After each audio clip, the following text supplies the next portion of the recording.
João, a gente estava esperando a rodada para ver se tocava o hino hoje, né? Não era combinado? Exatamente. Semana passada. Eu falo para vocês. Quinta-feira eu estava aí. Mas a combinação matemática não permitiu. Infringiu o regulamento. Isso dá uma ingresia. Mas eu vou te falar, Pascoal, Zica é os caras que não chegam no Palmeiras. O Palmeiras dá oportunidade, os caras não chegam. Sabe quando que o Palmeiras vai dar essa chance de novo? Vai demorar, hein? Final de semana, o Palmeiras pega o Juventude em casa. Exato. E o Flamengo vai pegar o Goiás. Para mim, o concorrente do Palmeiras é o Flamengo. Com todo respeito ao Fluminense, Internacional, Corinthians, mas não vão chegar no Palmeiras. Ozinho! Não tem nem elenco para suportar. Ozinho, estamos vendo aí exatamente os jogos dos 6 dos times que estão ali nas primeiras posições da próxima rodada. Inter e Cuiabá, Fluminense, Fortaleza, Palmeiras e Juventude, Avaí, Atlético, São Paulo e Corinthians, e Goiás e Flamengo. Já tem mais uma rodada? Então vamos ver, vamos lá. As 2 próximas rodadas. Ih, rapaz, tem Fla-Flu no dia 18, América Mineiro e Corinthians, Palmeiras e Santos, Atlético e Cuiabá, Atlético Goianiense e Internacional. São os jogos que vêm por aí, Tetra. E eu poderia acrescentar a última rodada do mês de setembro. Porque vão ser mais 3 nesse mês de setembro. Vai ter um Flamengo e Fortaleza lá no Ceará. E o Palmeiras vai jogar em casa. Não estou me recordando esse jogo. Não, joga fora contra o Atlético Mineiro. Isso. Que aí é o jogo difícil aí mesmo, na tabela nesse mês de setembro. Porque está envolvido aí nas outras competições. É o que eu falei, eu acho que assim, se virar o mês de setembro, for para outubro, faltando 10 rodadas, e não tirarem essa vantagem que o Palmeiras tem, pelo contrário, tem a possibilidade de aumentar o Palmeiras. Eu acho que fica muito difícil tirar o título do Palmeiras. Você virar para o mês de outubro, faltando 10 rodadas, essa vantagem de 7 poder aumentar para 9, para 10, muito difícil tirar. A gente está falando de 3 rodadas, o Palmeiras perder todos os jogos, aí o Flamengo tem que ganhar todos os jogos. Como eu estava falando, eu acho que o adversário do Palmeiras continua e para mim é o Flamengo. Os outros não sei se vão conseguir, não conseguem chegar. E o Palmeiras, o Praz falou, já oscilou, já empatou, já teve os problemas. O foco é terça-feira, é a Libertadores. Vai passar essa Libertadores, classificando ou não, volta todas as atenções para o título que o Abel quer. O Abel sabe que esse título de brasileiro é muito importante para a trajetória dele toda. Palmeiras também quer muito. Acho que essa vantagem é muito boa e os times tiveram a oportunidade no final de semana e não tiraram. O Flamengo, principalmente, empatar em casa com o Ceará, assim, foi a grande decepção, vamos dizer assim, se é a palavra certa. O Corinthians e o Inter é um resultado normal, empatar, né, muito equilibrado o jogo, muito igual, assim, o estilo, o elenco. O Flamengo, o time alternativo é melhor do que o time titular do Ceará. Então, empatar em casa foi uma ducha de água fria e por isso a pressão, a cobrança. Breiner Pires. E aí, Breiner? O Zinho citou o Atlético, é um dos poucos concorrentes diretos que o Palmeiras enfrenta. Vai enfrentar só o Internacional, desses times que estão na parte de cima, na última rodada, quando já pode ser campeão. Exato. Então, até pela situação da tabela, o Palmeiras se colocou numa posição muito confortável para defender essa vantagem, para administrar. E o Abel tem administrado bem, até com a dosagem do time, a dosagem de mobilização, e essa é a minha grande questão sobre o Flamengo. Não tenho dúvida que, de elenco, qualidade, o Flamengo realmente é o mais cotado a desbancar o Palmeiras. Mas para conseguir mobilizar em 3 competições, é algo muito difícil. O Praz viveu isso, o Zinho, você ter energia para grandes jogos, dividindo atenções, sabendo que em mata-mata você tem um atalho, um caminho mais curto para chegar, talvez esse seja o principal entrave do Flamengo para buscar essa diferença com o Palmeiras. E aí, Pascoal? Eu vou falar um negocinho para você. Esse negócio de tocar música que eles propõem aqui, isso é zica. Isso aí é zica reversa. Isso vai pra grupo com esses caras, não. Não vai pra grupo com essa resenha, não. Mas uma musiquinha faz bem, Pascoal. Que toca hino do Palmeiras. Vai tocar o hino do Palmeiras com 14 rodadas de antecedência. Tá esquisito esse negócio. É muito esquisito, você tem razão. É só você parar pra analisar, meu senhor. Nos últimos 5 jogos, Só tem um time que conseguiu 4 vitórias e 1 derrota. Perdeu para o Botafogo nesse fim de semana, que foi o Fortaleza. Fortaleza, sim. O Palmeiras tem, dos últimos 5, 3 empates consecutivos. Nos últimos 5, 3 empates consecutivos. O Flamengo tem 3 vitórias e 2 empates nas últimas 5 partidas. Significa dizer o quê?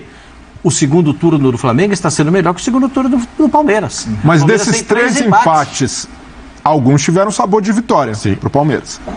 O sabor não importa, é um pontinho só na tabela, filho. O sabor você pode escolher chocolate, menta, escolhe o sabor do resultado. Mas tirou ponto de concorrente. É igual aquele negócio que o cara fala pra você, o meu time, veja, o meu time jogou, teve 618 chutes no gol. Ficou 75 minutos de posse de bola. E aí o locutor pergunta, no placar, 0-0. Não adiantou o quê? Nada. Serviu pra quê? Então a gente tem que parar e analisar algumas questões. O Palmeiras vem de 3 empates. Se seguir assim no campeonato, empatando, o Flamengo em 6 rodadas pode chegar no Palmeiras. O Flamengo em 5 rodadas pode chegar. Entendeu? É por isso que eu falo pra vocês, negócio de zica reversa é terrível, é horrível. Eu não quero você escutar tá querendo esse espantar a zica. Não. Eu quero mostrar pra vocês a realidade dos fatos. Realidade dos fatos. Uma outra realidade dos fatos é que o Atlético Mineiro conseguiu uma vitória contra o Atlético Goianiense, conseguiu a vitória. Mas era o time reserva do Atlético Goianiense que poupou os titulares pro jogo contra o São Paulo na quinta-feira. O Flamengo, e aqui vai apenas uma constatação. Como é que o torcedor vai reclamar do Dorival Júnior? Aliás, entrando nesse tema, e o Pascoal tem razão, porque realmente, faltando 13 rodadas, com 7 pontos de diferença, não tem nada definido, tem muita coisa para acontecer. Pascoal falou do Dorival Júnior, e ele é o nosso tema a partir de agora. Ontem, no Maracanã, Flamengo e Ceará ficaram no 1-1. O Flamengo perdeu a oportunidade de encostar no Palmeiras, diminuir a diferença de 7 para 5 pontos. O que chama a atenção, né, é que até ontem, 10h59 da manhã, Dorival Júnior estava fazendo a torcida do Flamengo esquecer Jorge Jesus. Na final da Libertadores. Mas, por exemplo, o Hugo Moura, que está suspenso, o Marlos e o Christian, que estão em transição machucados, vieram com o grupo. Aquele grupo está aglutinado, mostrando entrosamento, mostrando união. Veio o time completo. Só não veio o Cirino, porque o Cirino fez uma cirurgia de joelho e ainda está na fase da fisioterapia, não pode perder essa fisioterapia, por isso que ele não veio para São Paulo. Então veio todo o elenco, toda a direção, comissão técnica completa. O Felipão não fica no banco, fica o Paulo Turra, que conhece bem o Palmeiras, foi jogador, trabalhou lá na comissão técnica do Felipão. Pracidelli, que também vai estar no banco, é outro que conhece demais o Palmeiras. E o time chegou definido, João. E é um time assim que a gente pode falar.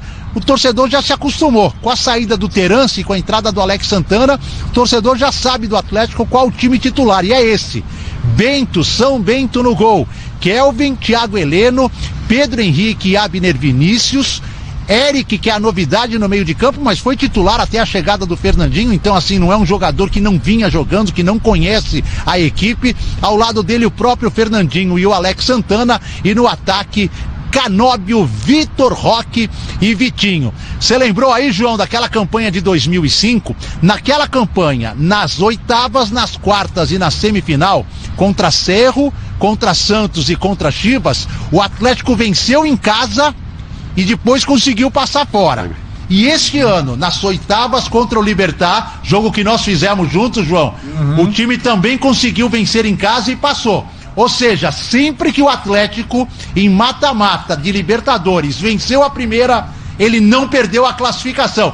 Será que vai rolar esse tabu amanhã pro Atlético ser finalista, hein, João? Rapaz, e outra coincidência, caso o Atlético avance, né? O Praz me lembra aqui, a final de 2005 aconteceu no Beira-Rio, né? Em Porto Alegre, porque na época a Arena da Baixada não estava completa e não tinha capacidade pelo regulamento da Conmebol. E dessa vez, caso o Furacão chegue, jogará a final lá em Guayaquil. Nós temos aqui 2 caras que trabalharam com o Felipão né? O Fernando Praz, campeão brasileiro em 2018 pelo Palmeiras, o Filipão era o treinador e o Zinho conquistou vários títulos com ele. O que esperar desse Atlético do Filipão nessa partida decisiva de amanhã, Praz? Esperar um time chato. Todos os times do Filipão, assim, se a gente não diz que é um futebol bonito, um futebol vistoso, mas é um futebol muito competitivo. É muito difícil jogar contra qualquer equipe do Filipão. Ele pode estar na equipe que for, sempre é muito complicado, porque ele é um time muito competitivo, muito organizado, e que o Filipão tem mais do que eu tenho de vida, ele tem de futebol, né? Sim. Então, é um estrategista nato, conhece o Palmeiras como ninguém, conhece o ambiente do Palmeiras, muito embora não vá ficar no banco, né? Mas certeza que está trabalhando cada detalhezinho junto com o Turra, com o Pracidelli, para tentar amarrar o Palmeiras. É isso que ele vai tentar fazer. Ainda mais com a vantagem de 1-0, ele vai tentar amarrar o Palmeiras de todas as formas. Perfeitamente. Eduardo Afonso, você que também... mas como você entrevistou o Fernando Praz, hein, Eduardo Afonso? Muitas vezes lá no gramado, colocava lá a voz do Fernando Praz, onde você estava trabalhando, na ESPN, na Rádio Bandeirante. Agora o Fernando Praz é seu companheiro aqui na ESPN. Dê um grande abraço nele e nós estamos agradecendo também a sua presença, viu, Edu? Valeu, João. Um grande abraço ao Praz. Fiquei sabendo pelo grupo nosso lá de talentos a chegada dele. E a última vez que eu entrevistei foi assim, num lugar inusitado. Foi na casa dele. Uma entrevista que eu fui fazer pela ESPN na casa dele. Não sei se o Praz vai lembrar. Pô, prazer imenso em tê-lo na nossa equipe. O time tá mais forte, João. Boa, é isso aí. Fernando Praz é o nosso... Paredão, pessoal, tá dizendo aqui, contratação para fechar o gol da ESPN, é isso aí, boa. Fernando Praz é o nosso comentarista a partir de hoje, estreando aqui no ESPN FC. Ozinho, o Praz conhece bem e você conhece mais ainda, hein? Felipão amanhã, com vantagem contra o Palmeiras no Allianz. E aí, Tetra? Aí tem a minha dúvida, né? O Eduardo Afonso trouxe aí a possível escalação, mas a gente também esperava uma escalação dessa contra o Flamengo e ele veio com 3 zagueiros, né? Então eu espero ainda até amanhã, não sei, né? Ele com essa vantagem, às vezes tem feito isso, tem tirado até um atacante, colocado um zagueiro, fechando mais, 3 volantes, não deu certo contra o Flamengo. Acabou perdendo em casa, né? Porque no Maracanã ele até empatou, tomou um sufoco, né? O Flamengo perdeu muitos gols. Não foi o sistema tático que não fez com que o Flamengo vencesse o jogo, foi a incompetência ali de fazer os gols, porque as chances foram criadas. Mas eu não cravo que é esse time, né? Eu espero ainda um pouco, porque o Filipão com o Turra podem estar ali olhando, ver o que o Palmeiras vai fazer, tem a dúvida da escalação do Palmeiras. Quem vai jogar? Vai jogar Veiga? Será que se recupera a tempo? Acho difícil. Vai vir com o quê? Com mais um atacante? Não, vai vir com um jogador de meio? O que o Abel vai fazer? E o Filipão pode, em cima disso, montar uma estratégia de jogo também. Eu gosto dessa escalação que o Eduardo Afonso trouxe. Gosto muito. Acho que esse é o Atlético Paranaense forte. Com o Vitinho de um lado, o Canóbio do outro, o garoto na frente que está voando, o Vitor Roque. O Alex Santana dá muita qualidade no meio. O Eric, como já foi falado, já jogou vários jogos. Saiu o Hugo Moura porque foi expulso, mas tem Fernandinho. Os 2 laterais são os laterais que atacam, que tem qualidade para chegar na frente. É um time que recompõe com os 2 jogadores de lado. O Canóbio e o Vitinho voltam, ajudam muito na marcação. Fica quase um 4-5-1 defendendo. Então eu gosto, porque é um time que vai se defender, mas vai ter opção de contra-ataque, de transição ofensiva, porque o Palmeiras vai ter que se expor um pouco mais. Zagueiros e daqui ninguém passa. Não era assim que ele falava? Não passa. Aqui ninguém passa. E ele fez isso para buscar a vantagem e conseguir um empate no Maracanã. Isso. Foi o primeiro jogo fora de casa. Agora ele chega com a vantagem. Ele tem a vantagem e o que ele vai fazer? Eu não gosto muito de concordar com o Zinho, sabe disso, né? Mas ele tem toda a razão. O Filipão é louco para botar o terceiro zagueiro. Ele gosta. Opa, aqui ó, e avisa aqui, não sai ninguém. Aqui não passa ninguém, não sai ninguém. 3 aqui, 3 aqui. E acabou a conversa. Mas mesmo para os padrões filipônicos, entrar com 3 zagueiros, depois do que ele sofreu no Maracanã, é a opção mais conservadora, porque 1-0 contra o Palmeiras não tem nada garantido. Pro senhor. O que esteve escrito no placar ao final do jogo Flamengo e Atlético Paranaense no Maracanã? 0-0. E quem classifica? O Flamengo. Então, mas classificou. Não foi a formação que deu certo. Se 0-0. O Atlético Paranaense ganhou do Palmeiras no primeiro jogo. Perfeito? Sim. Amanhã qualquer empate dá Atlético. Qualquer empate dá Atlético. Mas é que tá, Pascoal. Esse jogo no Maracanã não foi um jogo controlado pelo Atlético Paranaense. Pelo contrário, sofreu o tempo inteiro. E era o primeiro, né? E era o primeiro. Não tinha como reverter em casa depois. Agora ele já tem o resultado, entendeu, Brelha? Como ele tem o resultado, ele pode forçar uma situação de tentar impedir o time do Palmeiras jogar.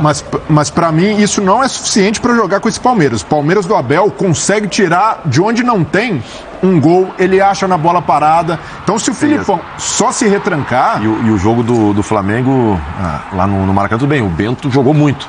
Mas o Atlético esteve no limite para perder de 1 ou 2, né? Exato. Teve uma atuação espetacular do goleiro e é uma coisa que eu também falo, quando eu jogava, às vezes os caras falam, pô, mas o time adversário, vocês conseguiram empatar no sufoco, mas o goleiro faz parte do time, né? Então, mérito do Atlético que tem um baita goleiro. Mas é um risco ter o Palmeiras muito perto da sua área, por mais que consiga fechar a entrada da área. O Palmeiras tem muita variação. É a volta do Scarpa. Então, essa é uma grande atenuante. E eu acho que vai jogar o Rony de centroavante, né? Vai dar mais mobilidade, é mais difícil de marcar. O Rony consegue pressionar mais também do que o Flaco, né? Com o Scarpa de volta, você tem a arma da bola parada com muita variação. Scarpa coloca a bola de vários jeitos, no primeiro, no segundo pau, na marca do pênalti. Para mim é muito mais arriscado armar uma ultra retranca do que tentar tirar o Palmeiras da zona de conforto e é ele. Vi.